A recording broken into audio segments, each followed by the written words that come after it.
लेकिन sir student का protest student का रहे, किसी पॉलिटिकल पार्टी की रैली ना बन जाए, वे अपना माइक किसी को आउटसोर्स ना करे, क्योंकि सर स्टूडेंट की लड़ाई तो एग्जाम सिस्टम को सिक्योर बनाने की है, नेताओं की लड़ाई अपनी सोशल मीडिया रीच बढ़ाने की है। सर जब पॉलिटिकल लीडर्स पर एक पीडीएफ, रात 2 बजे पेपर लीक, सब खत्म, स्टूडेंट की सारी मेहनत बर्बाद। Therefore, sir, I rise today to speak wholeheartedly in support of the students of India and to welcome the Public Examination Amendment Bill 2026. Sir paper leak जैसी सीरियस बीमारी का परमानेंट इलाज करना होगा। जैसे कैंसर का इलाज क्रोसिन खिलाकर नहीं किया जा सकता, ठीक वैसे ही पेपर लीक जैसी प्रॉब्लम का इलाज मीडिया साउंड बाइट से नहीं बल्कि इंस्टीट्यूशनल सॉल्यूशन से होगा, जो आज हमारी सरकार इस बिल के माध्यम से करने जा रही है, by introducing India's first ever anti paper leak framework. सबसे पहले मैं नीट के स्टूडेंट्स को कुछ कहना चाहूंगा। आपका गुस्सा जस्टिफाइड है, आपकी पेन रियल है, और आपको एग्जामिनेशन सिस्टम से जो कंप्लेंट है वो कंप्लेंट भी जेन्युइन है। Your voice matters. और जब आपने अपनी चिंता व्यक्त करी, अपना दर्द बताया, when you demanded, the honourable prime minister heard that demand, not just as a prime minister but also as a guardian, परिवार के मुखिया की तरह उस बात को सुना। Students demanded, government acted, historic decisions taken, systems changed.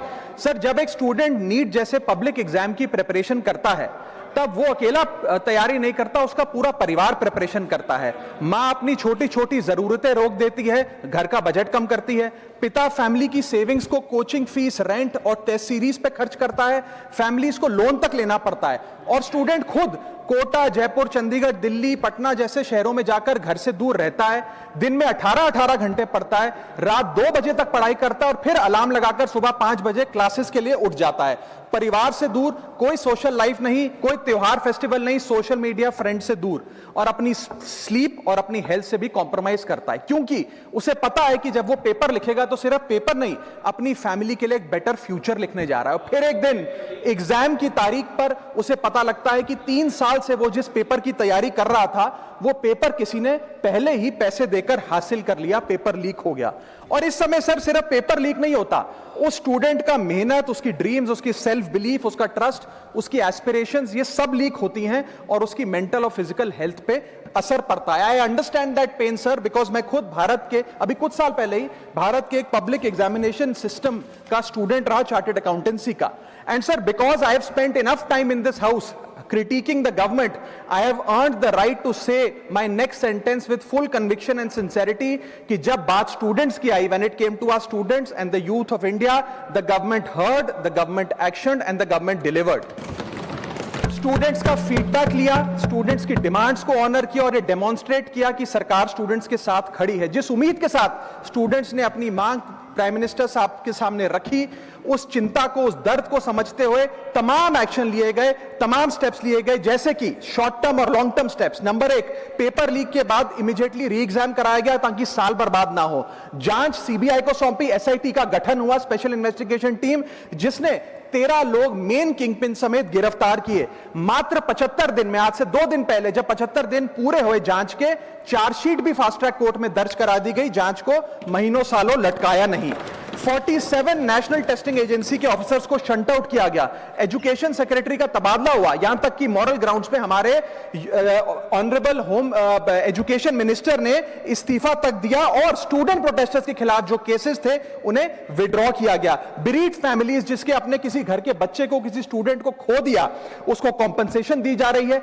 Exam security protocols को स्ट्रेंथन किया जा रहा है, और अगली बार से ये नीट का पेपर ओएमआर शीट से नहीं बल्कि फुल्ली कंप्यूटर बेस्ड टेस्टिंग से कराया जाएगा, ताकि remotest chance of paper leak भी एलिमिनेट कर दिया जाए। इसी के साथ साथ सरकार ने एक हाई पावर टास्क फोर्स का गठन किया है, जो फर्दर रिफॉर्म्स अंडरटेक करेगी कि भारत के पब्लिक एग्जामिनेशन सिस्टम की इंटेग्रिटी को कैसे प्रिजर्व और प्रोटेक्ट किया जाए। और इसमें इंडिया के मोस्ट अक्लेम्ड एक्सपर्ट्स जैसे कि नंदन नीलकनी साहब को समिति में डाला गया है। इसी के साथ साथ डेटरेंस क्रिएट करने के लिए, अपराधी के मन में खौफ पैदा करने के लिए एक ऐसा कानून लेकर आज सरकार सदन में आई है जिसके पास होने के बाद कोई अपराधी सपने में भी यदि पेपर लीक करने का सोचेगा तो उसकी रूह कांप जाएगी। पहली चीज, पेपर लीक को एक इंडिविजुअल द्वारा किया गया क्राइम नहीं, बल्कि एक ऑर्गेनाइज्ड सिंडिकेट नेटवर्क द्वारा किए गए क्राइम के तौर पे ट्रीट किया जाएगा, जिसमें इनसाइडर हो, कोचिंग माफिया हो, लॉजिस्टिक वेंडर हो, प्रिंटिंग प्रेस हो, सॉल्वर गैंग हो, एग्जाम ऑफिशियल्स हो, सब पर कार्रवाई होगी। सबको दोषी करार देने के बाद, गिल्टी करार देने के बाद 10 साल तक की जेल होगी और 10 करोड़ रुपए तक का जुर्माना लिया जाएगा।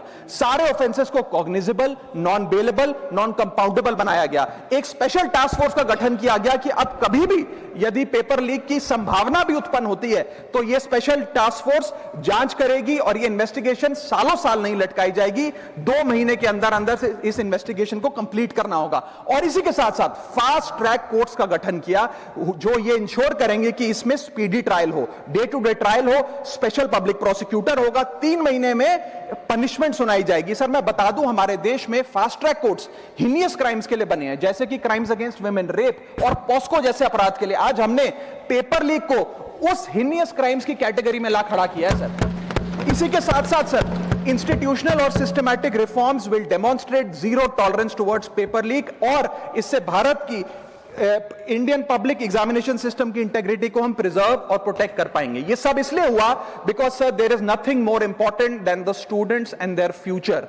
Sir their voices mattered, their voices were heard and systematic and systemic changes have been brought in. उनकी आवाज को, स्टूडेंट्स की आवाज को कोई पॉलिटिकल चैलेंज नहीं, बल्कि एक परिवार की भीतर की चिंता की तरह समझकर, जैसे घर के बच्चे घर के बड़े से अपनी चिंता व्यक्त करते हैं, दर्द व्यक्त करते हैं, डिमांड्स रखते हैं, ठीक वैसे ही सरकार ने ये तमाम फीडबैक लेते हुए एक्शन लिया। Sir Benjamin Franklin, American philosopher, statesman, diplomat रहे, उन्होंने कहा था, well done is better than well said. सालों तक इस देश में पेपर लीक होता आया, लेकिन सिर्फ डिस्कशन और सिर्फ साउंड बाइट हुई। आज एक्शन हो रहा है, सिस्टमैटिक रिफॉर्म्स आ रहे हैं और भारत का पहला एंटी पेपर लीक फ्रेमवर्क बनके तैयार है और आपके सामने है। सर इसी के साथ साथ पेपर लीक किसी एक पार्टी का, किसी एक सरकार का ऑफिसर या मिनिस्ट्री की देन नहीं है, और ये कोई 2026 का फिनोमेना भी नहीं है। सर मैं बता दूं कि सर जब बात अकाउंटेबिलिटी की हो, मोरालिटी की हो, जवाबदेही की हो, तो इसलिए इससे जब बात अकाउंटेबिलिटी की हो, मोरालिटी की हो, जवाबदेही की हो, तो सर ये इससे तय नहीं होना चाहिए कि पेपर लीक कौन से राज्य में हुआ, कौन सी मिनिस्टर के अंडर हुआ, कौन सी पार्टी में हुआ, क्योंकि ये एक पैन इंडिया ऑर्गेनाइज्ड क्राइम है, क्रॉनिक डिजीज है। मैं ये बात इसलिए कह रहा हूं क्योंकि 19 जुलाई 2026 को, आज से मात्र 10 दिन पहले, पंजाब के अंदर एक फार्मेसी ऑफिसर रिक्रूटमेंट का एग्जाम हुआ। उसमें मैसिव इरेगुलरिटीज देखी गई, ब्लूटूथ डिवाइसेस के माध्यम से लाइव चीटिंग चल रही थी, और चीटिंग सिंडिकेट वो चीटिंग फैसिलिटेट कराने के लिए 13-13 लाख रुपए का रेट चार्ज कर रहा था। यही नहीं सर, आम आदमी पार्टी की सरकार जब पंजाब में बनी तब से अभी तक नायब तहसीलदार के एग्जाम में इरेगुलरिटीज देखी गई और लार्ज स्केल चीटिंग हुई। पंजाब स्टेट एजुकेशन बोर्ड में 12वीं क्लास का इंग्लिश का पेपर लीक हुआ, पीएसटीटी स्कूल टीचर रिक्रूटमेंट का एग्जाम का पेपर लीक हुआ, पीएसएसबी के ग्रुप ऑफिसर के रिक्रूटमेंट का एग्जाम लीक हुआ, एग्रीकल्चरल डेवलपमेंट ऑफिसर के रिक्रूटमेंट का एग्जाम लीक हुआ, और एक्साइज और टैक्सेशन इंस्पेक्टर की रिक्रूटमेंट की मेरिट की लिस्ट जब आई तो उसमें फर्जी नाम डाल के जारी कर दिया गया। सर मैं आ रहा हूं, अब मैं कांग्रेस में ही आ रहा हूं। आप कांग्रेस का सुनिए सर, ये मेरा समय खराब कर रहे हैं। आप बोले ना, आप बोले सर। जब सर कांग्रेस की कर्नाटक में सरकार है, इसी साल जनवरी 2026 में एसएसएलसी का पेपर हुआ। इसी साल कर्नाटक में कांग्रेस की सरकार के अंडर एसएसएलसी का पेपर हुआ, पेपर लीक हुआ, और वो पेपर ऑनलाइन 200 रुपए में स्टूडेंट्स को बेचा जा रहा था। हिमाचल प्रदेश में HP state selection commission recruitment exam का पेपर कांग्रेस के कार्यकाल में लीक हुआ। अब आप सुनिए सबसे चौंका देने वाली घटना। सर सबसे शॉकिंग और सैड बात यह है कि 2016 में कर्नाटक में जब कांग्रेस की सरकार थी तब वहां पे 12वीं कक्षा का प्री यूनिवर्सिटी कॉलेज का 12th का केमिस्ट्री का पेपर लीक हुआ। ये क्लासरूम का पेपर नहीं था सर, ये स्टेट बोर्ड एग्जाम था। ये स्टेट का एग्जाम जब पेपर लीक हुआ, बच्चे एग्जाम देकर घर आ गए, पता लगा पेपर लीक हो गया, पेपर कैंसिल कर दिया। 20 दिन बाद री एग्जाम कराया गया, री एग्जाम का पेपर भी लीक हो गया, और उसके बाद रात को 3:30 बजे वो पेपर व्हाट्सएप पे घूम रहा था, री एग्जाम को भी कैंसिल करना पड़ा। इसके बाद जब जांच हुई, स्टेट सीआईडी ने जांच करी तो 3 लोगों को अरेस्ट किया, जिसमें कर्नाटक सरकार के मेडिकल एजुकेशन मिनिस्टर डॉक्टर शरण पाटिल का पीए खुद शामिल था। पीए 10-10 लाख रुपए लेकर पेपर लीक कर रहा था। उसके बाद जब मंत्री जी से पूछा गया कि आप इस्तीफा क्यों नहीं देते, आपकी मॉरल और डायरेक्ट जिम्मेदारी बनती है, आपके दफ्तर का आपका पीए पेपर लीक कर रहा है, आप क्यों नहीं इस्तीफा देते, तो उन्होंने कहा कि there is no question of resigning, अगर कुछ गलत हुआ है तो वो मेरे पीए का पर्सनल मैटर है, उसकी पर्सनल लाइफ है। वहां सर ऑफिस गवर्नमेंट का, डेजिग्नेशन गवर्नमेंट की, एक्सेस गवर्नमेंट का, बट अरेस्ट की बात आई तो पर्सनल लाइफ का मैटर है। और आयरनी देखिए, आज 2026 में कर्नाटक में फिर कांग्रेस की सरकार है और डॉक्टर शरण पाटिल फिर मंत्री हैं और उसी विभाग के मंत्री हैं, मेडिकल एजुकेशन विभाग के मंत्री। ये है स्टैंडर्ड ऑफ अकाउंटेबिलिटी। सर सुन लो, उसी के साथ साथ 2004 से 2014 के बीच में जब यूपीए की सरकार थी तो कांग्रेस के कार्यकाल में दर्जनों एग्जाम्पल हैं, डॉक्यूमेंटेड एग्जाम्पल हैं पेपर लीक के सर, जिसमें मुख्य तौर पर AIIMS post graduate medical entrance exam 2006 में लीक हुआ, रेलवे रिक्रूटमेंट बोर्ड का एग्जाम 2009 का लीक हुआ, all India engineering entrance exam 2011 UPA के कार्यकाल में लीक हुआ और SSC combined graduate level exam 2013 leak हुआ। सर इस पीरियड में उस समय की यूपीए सरकार ने क्या किया? कोई अकाउंटेबिलिटी एस्टैब्लिश करी, कोई एग्जाम सिक्योरिटी आर्किटेक्चर को ओवरऑल करने के लिए कोई कानून लाए, कोई dedicated anti paper leak law लाए, कुछ नहीं लाए। सर मैं एक बात कहना चाहता हूं, सर पॉलिटिकल मेमोरी सिलेक्टिव हो सकती है, पब्लिक रिकॉर्ड सिलेक्टिव नहीं हो सकता। अगर नेशनल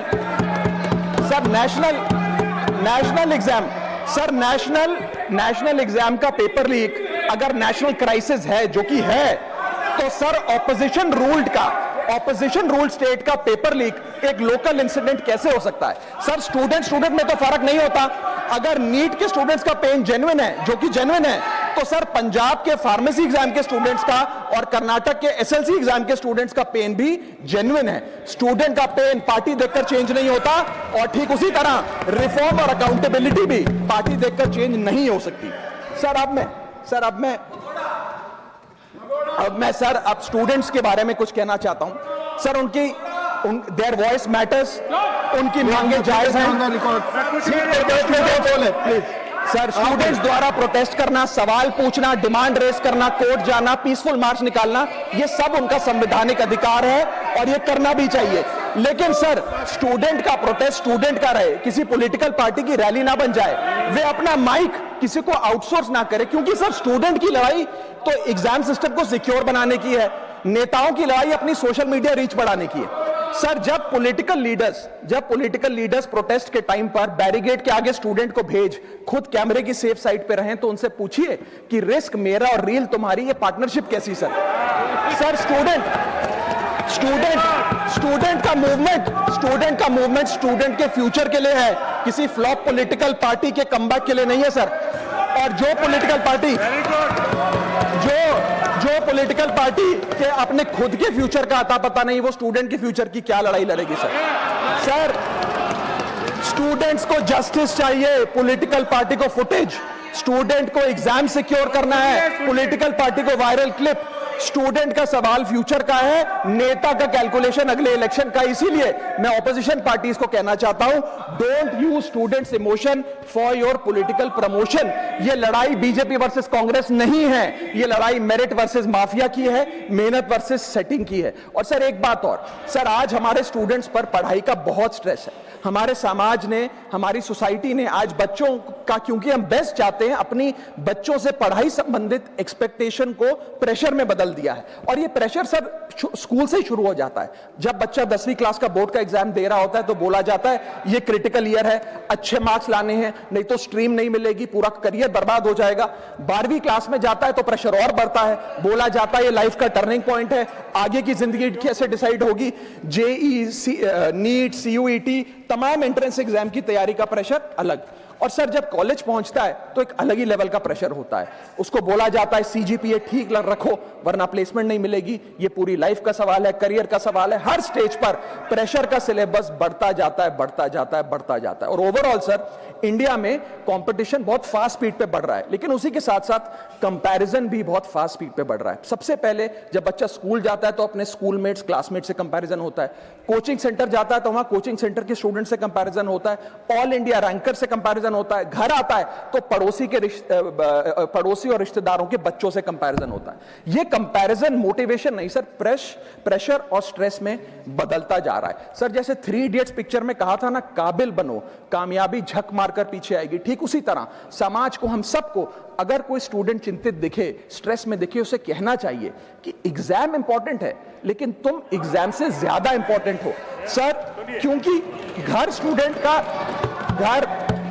स्टूडेंट का सेफ स्पेस होना चाहिए सर, दूसरा एग्जाम सेंटर नहीं। और एक रैंक सर एक रैंक रिजल्ट डिसाइड कर सकती है बच्चे का, उसका फ्यूचर नहीं, वैल्यू नहीं, उसकी पूरी जिंदगी नहीं। और अंत में sir, I just take 1 more minute sir, अंत में मैं अपने वेल विशर्स को भी कुछ कहना चाहूंगा जो पिछले कुछ समय से मुझे कह रहे थे कि राघव आप नीट के इशू पर कब बोलोगे, आपको हम सुनना चाहते हैं। मैं बड़ी हम्बली कहना चाहता हूं सर, जब मैं ऑपोजिशन में बैठता था तब सवाल मेरा हथियार था, आज मैं ट्रेजरी बेंचेस पर बैठता हूं, आज सोल्यूशन मेरी जिम्मेदारी है। मैं भी रोज कैमरे के सामने आकर साउंड बाइट दे सकता था, लेकिन मुझे हेडलाइन नहीं सर, मुझे आउटकम चाहिए। और जब मैं ऑपोजिशन में था तब मेरा काम इशू रेस करना और सवाल उठाना था, और पूरा सदन और आप जानते हैं मैंने वो काम पूरी ईमानदारी से किया। लेकिन आज मेरा रोल कैमरा के सामने अटेंडेंस लगाने का नहीं है, मेरा role is my focus is to fix the system. इसीलिए मैंने अपने आप से एक वादा किया, I made a promise to myself कि मैं इस मुद्दे पर पार्लियामेंट में बोलूंगा, और उस दिन बोलूंगा जिस दिन हम प्रॉब्लम सॉल्व कर रहे होंगे, सोल्यूशन लेकर आएंगे, when the system is getting fixed. And today is that historic day when the system is getting fixed. और सर बिकॉज आज जो रिफॉर्म्स हम लेकर आए हैं, जो सरकार सदन में लेकर आई है, वो इतने जरूरी हैं क्योंकि इन रिफॉर्म से सिस्टम और मजबूत होगा, पेपर और सिक्योर होगा, एग्जाम फेयर होगा, मेरिट का सम्मान होगा, माफिया जेल में होगा, सरकार पहरेदार होगी, कार्रवाई दमदार होगी, स्टूडेंट्स की जीत होगी, माफिया की हार होगी। जय हिंद। श्रीमान जोश के मनी